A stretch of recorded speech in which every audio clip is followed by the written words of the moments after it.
شامل کرتے ہیں بٹاباد سے ہمارے بیورو چیف کی رپورٹ کے مطابق مانسہرہ کے ایک پہاڑی علاقہ میں گورنمنٹ پرائمری اسکول بانڈا گائی جیسے تعلیمی ادارے میں بچوں کے لیے بنیادی سہولیات کی کمی ایک قومی المیہ ہے۔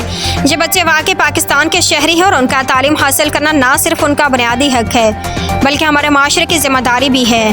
مسائل عمارت کی کمی 9 سال سے اسکول کی عمارت کا نہ ہونا حکومت اور متعلقہ اداروں کی بے حسی کو ظاہر کرتا ہے۔ شدید سردی اور گرمی میں کھلے آسمان تلے تعلیم حاصل کرنا بچوں کے لیے جسمانی ذہنی نقصان کا سبب بن رہا ہے۔ علاقے کے قریب لوگ اپنی آواز اٹھانے کے لیے وسائل نہیں رکھتے جس سے یہ مسئلہ مزید بڑھتا ہے۔ حکومت سے رابطہ متعلقہ محکمہ تعلیم و زرعی انتظامی کو خطوط لکھ کر اور احتجاجی تحریکوں کے ذریعے اس مسئلے کی طرف توجہ دلائی جائے۔ میڈیا کا کردار مقامی اور قومی میڈیا کے ذریعے اس مسئلے کو اجاگر کریں تاکہ عوامی دباؤ بنایا جا سکے۔ سوشل میڈیا پر اس معاملے کو ہیش ٹیگز اور پوسٹرز کے ذریعے پھیلایا جائے۔ علاقے کے مخیر حضرات اور NGOs کو دعوت دی جائے کہ وہ اسکول کے لیے عمارت یا دیگر سہولیات فراہم کریں۔ یہ مسئلہ صرف ایک گاؤں یا علاقے کا نہیں بلکہ پورے پاکستان کے ایسے کئی اسکولوں کا ہے۔